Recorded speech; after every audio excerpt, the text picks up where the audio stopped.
রহমানের দেশে আসতে কোনো বাধা নেই, ইচ্ছে করলে দেশে আসতে পারেন বলেছেন স্বরাষ্ট্র উপদেষ্টা। প্যারোলে মুক্তি পেয়ে মাকে শেষ বিদায় দিলেন সাংবাদিক ফারজানা রূপা, সঙ্গে ছিলেন স্বামী শাকিল আহমেদ। সিন্ডিকেটের কবলে যশোরের রাজারহাটের চামড়া বাজার, হতাশ মৌসুমী ব্যবসায়ীরা।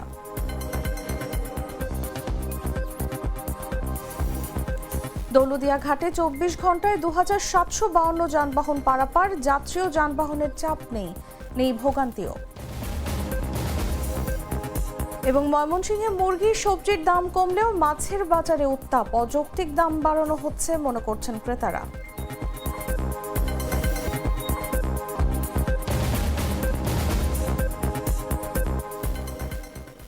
এতক্ষণ শুনছিলেন সংবাদ শিরোনাম। আমন্ত্রণ দেশজুড়ে সংবাদে, সাথে আছি আমি তাসলিমা তিথি। চকলেটে একাকার হয়ে ওঠা প্রাণ লেয়ার সম্পর্কের মিষ্টি ম্যাজিক। এবারে চলে যাচ্ছি পুরো খবরে। বিএনপির ভারপ্রাপ্ত চেয়ারম্যান তারেক রহমানের দেশে আসার বিষয়ে সাংবাদিকদের এক প্রশ্নের জবাবে স্বরাষ্ট্র উপদেষ্টা লেফটেন্যান্ট জেনারেল মোহাম্মদ জাহাঙ্গীর আলম চৌধুরী বলেছেন, তারেক রহমানের দেশে আসতে কোনো বাধা নেই, ইচ্ছে করলে তিনি দেশে আসতে পারেন। বৃহস্পতিবার বেলা 11:30টায় গাজীপুরের শালনা থানা পরিদর্শন করে সাংবাদিকদের সঙ্গে আলাপকালে তিনি এসব কথা বলেন। দেশে ফেরার তো কোনো অসুবিধা নেই, উনি যে কোনো সময় ইচ্ছা, উনি বাংলাদেশের নাগরিক, যে কোনো সময় ইচ্ছা উনি দেশে আপনারা যে সময় নিজের যে সময় উনি মনে করবেন সেই সময়। আমরা এই ব্যাপারে ফরেন মিনিস্ট্রিতে লিখছি, ফরেন মিনিস্ট্রি ফরেন অ্যাডভাইজারও আপনাদের বলছে, তারাও কিন্তু তাদের চিঠি দিচ্ছে যে আমাদের বাংলাদেশি নাগরিক যদি ওই অবদেশে থাকে আমরা অবশ্যই নিব, কিন্তু তারা একটা প্রপার চ্যানেলে আসতে হবে। নিয়ম হইলো প্রপার চ্যানেলে। ওনারা করে নাকি এটা ফলো না করে এই জঙ্গলে রাস্তা দেখি জায়গায় না ওই সব জায়গায় গিয়ে করে, এটা একটা অমানবিক। এই জন্য আমরা কিন্তু এটা শুধু আমাদের না, আমাদের যে অ্যাম্বাসেডর আছে, হাই কমিশনার আছে দিল্লি, তাকেও এটা বলা হয় এবং ফরেনের বেজার এইভাবে আপনারা কিন্তু।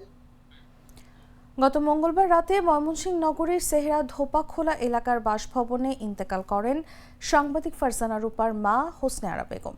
হোসনে আরা বেগমের মৃত্যুতে পরিবারের পক্ষ থেকে ফারজানা রূপা ও তার স্বামী শাকিল আহমেদকে প্যারোলে মুক্তির জন্য ঢাকা জেলা ম্যাজিস্ট্রেটের কাছে আবেদন করা হয়। আবেদনের পরিপ্রেক্ষিতে ফারজানা রূপা ও তার স্বামী শাকিল আহমেদকে 4 ঘন্টার জন্য প্যারোলে মুক্তির সিদ্ধান্ত দেওয়া হয়। প্যারোলে মুক্তি পেয়ে মাকে শেষ বিদায় দিলেন সাংবাদিক ফারজানা রূপা। প্যারোলে মুক্তি পেয়ে দাফনের আগে শেষবারের মতো মায়ের মুখ দেখেছেন সাংবাদিক ফারজানা রূপা, সঙ্গে ছিলেন তার স্বামী শাকিল আহমেদ। পরে তার মায়ের মরদেহ পারিবারিক কবরস্থানে দাফন করা হয়।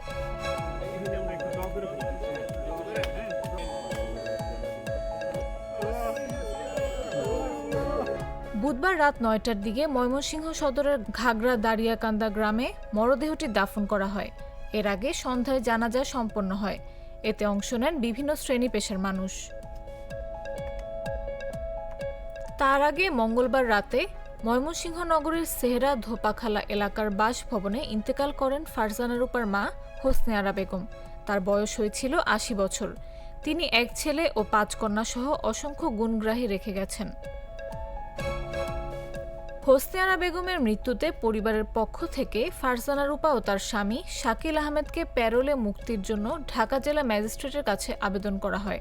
আবেদনের পরিপ্রেক্ষিতে ফারজানা রূপা ও তার স্বামী শাকিল আহমেদকে 4 ঘন্টার জন্য প্যারোলে মুক্তির সিদ্ধান্ত দেওয়া হয়। বুধবার সন্ধ্যা 6:30টার দিকে তারা কারাগার থেকে বের হন। এরপর রাত 9:45টার দিকে ময়মনসিংহ সদরের ঘাগড়া দাঁড়িয়াকান্দা গ্রামে এসে শেষবারের মতো মায়ের মুখ দেখেন সাংবাদিক ফারজানা রূপা, সঙ্গে ছিলেন স্বামী শাকিল আহমেদ।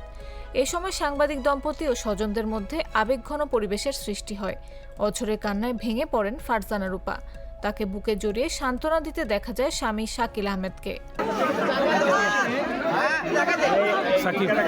এ বিষয়ে ময়মনসিংহ কোতোয়ালি মডেল থানার ভারপ্রাপ্ত কর্মকর্তা মোহাম্মদ ফিরোজ হোসেন জাগো নিউজকে বলেন, প্যারোলে মুক্তি পাওয়ার পর সাংবাদিক ফারজানা রূপা ও তার স্বামী শাকিল আহমেদকে নিরাপত্তার মধ্য দিয়ে রাত 9:45টার দিকে গ্রামের বাড়িতে নিয়ে আসা হয়। এরপর আবারও নিরাপত্তার মধ্য দিয়ে 9:40 ঢাকার উদ্দেশ্যে নিয়ে যাওয়া হয়েছে। এখানে প্রায় 1 ঘন্টা অবস্থান করতে পেরেছেন তারা।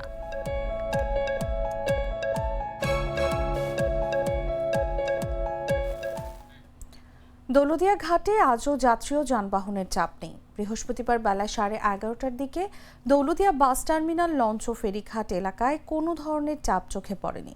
স্থানীয়রা জানান, দৌলতদিয়া ঘাট দিয়ে স্বাভাবিক সময়ের মতো যাত্রী ও যানবাহন পারাপার হচ্ছে।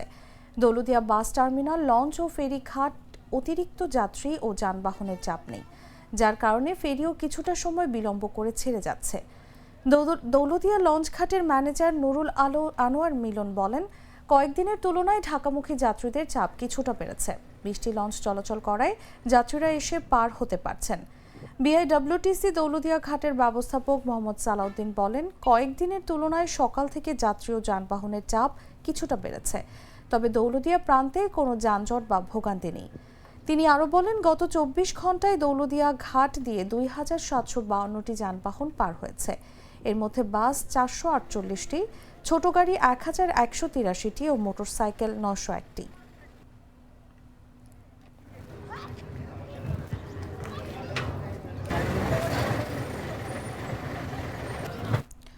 এবারও সিন্ডিকেটের কবলে দক্ষিণ পশ্চিমাঞ্চলের সর্ববৃহৎ চামড়ার মোকাম রাজারহাটের চামড়া ব্যবসা। দাম বৃদ্ধি করে চামড়ার মূল্য নির্ধারণের ঘোষণার ফাঁদে পড়ে পুঁজি হারাতে বসেছেন ক্ষুদ্র মৌসুমী ব্যবসায়ীরা। তারা বলছেন, সরকারের মূল্য নির্ধারণে মাঠ পর্যায়ে তারা বাড়তি দামে চামড়া কিনেছেন, কিন্তু পাইকারি ব্যবসায়ীরা বাড়তি মূল্য দিচ্ছেন না। আর পাইকারি ব্যবসায়ী ও আড়তদাররা বলছেন, সরকার দাম নির্ধারণ করে দিলেও সরকার তো চামড়া কেনে না। ট্যানারি মালিকরা যেভাবে দাম দেবে সেভাবেই চামড়ার বেচাকেনা করতে হবে। মঙ্গলবার কোরবানি ঈদ পরবর্তী প্রথম হাটে এই চিত্র উঠে এসেছে। গত বছরও ঈদ পরবর্তী হাটে একই চিত্র বিরাজ করেছে। তবে ব্যবসায়ী আগামী শনিবারের বড় হাটের দিকে তাকিয়ে আছেন বলে জানিয়েছেন। এই হাট ঘিরে দক্ষিণ পশ্চিমাঞ্চলের প্রায় 10,000 ছোট বড় ব্যবসায়ী ব্যবসা করেন। প্রতি বছর কোরবানির ঈদ ঘিরে কয়েকটি হাটবারে রাজারহাটে প্রায় 100 কোটি টাকার চামড়া বেচাকেনা হয়ে থাকে।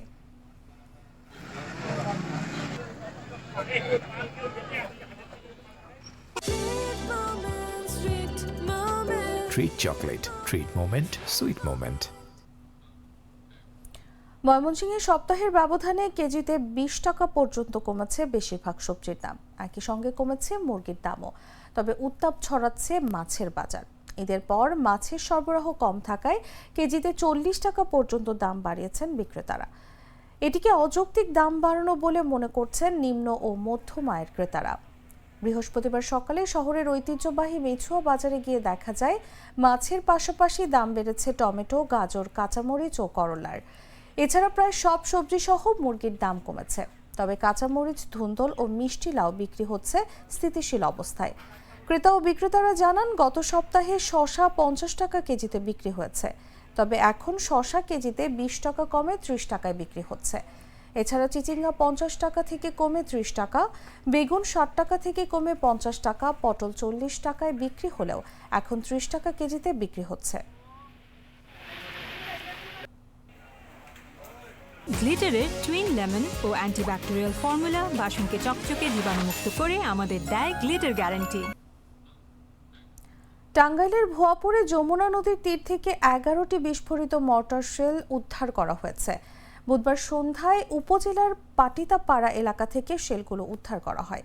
ধারণা করা হচ্ছে এগুলো 1971 সালে মুক্তিযুদ্ধের সময় মরিচা ধরা অবস্থায় মর্টার শেলগুলো একত্রে পড়েছিল। স্থানীয়রা জানান, শাহাদাত নামের এক ব্যক্তি যমুনা নদীর পাড়ে মাছ ধরতে গিয়ে প্রথমে মর্টার শেলগুলো খোঁজ পান। এগুলো দেখে তিনি আতঙ্কিত হয়ে পড়েন। পরে আশপাশের লোকজনকে বিষয়টি জানালে এলাকাবাসী ঘটনাস্থলে ভিড় জমায় এবং পুলিশকে খবর দেয়। পুলিশ পৌঁছে মর্টার শেলগুলো উদ্ধার করে সেনা ক্যাম্পে নিয়ে যায়। এলাকাবাসীর দাবি, 1971 সালে এই পাটিতাপাড়া ও মাটিকাটা যমুনা নদীর তীরে পাকিস্তানি বাহিনীর একটি যুদ্ধ জাহাজ ধ্বংস হয়েছিল। ধারণা করা হচ্ছে সেই জাহাজ থেকেই শেলগুলো নদীর তীরে চলে এসেছে।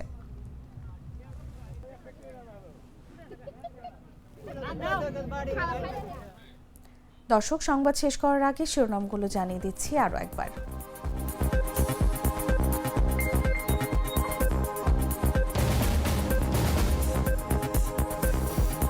তারেক রহমানের দেশে আসতে কোনো বাধা নেই, ইচ্ছে করলে দেশে আসতে পারেন বলেছেন স্বরাষ্ট্র উপদেষ্টা।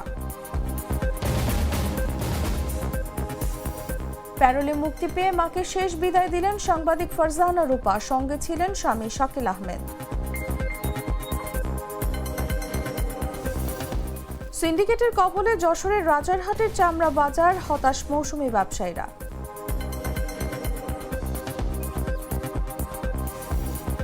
দৌলতদিয়া ঘাটে 24 ঘন্টায় 2752 যানবাহন পারাপার, যাত্রী ও যানবাহনের চাপ নেই ভোগান্তিও। এবং ময়মনসিংহে মুরগি সবজির দাম কমলেও মাছের বাজারে উত্তাপ, অযৌক্তিক দাম বাড়ানো হচ্ছে মনে করছেন ক্রেতারা।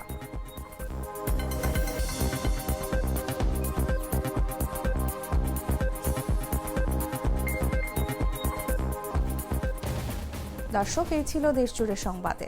প্রতি মুহূর্তের সর্বশেষ খবর জানতে ভিজিট করুন jagonews24.com। ফলো করুন আমাদের ভেরিফাইড ফেসবুক পেজ এবং সাবস্ক্রাইব করুন জাগো নিউজের ইউটিউব চ্যানেল। ধন্যবাদ সবাইকে।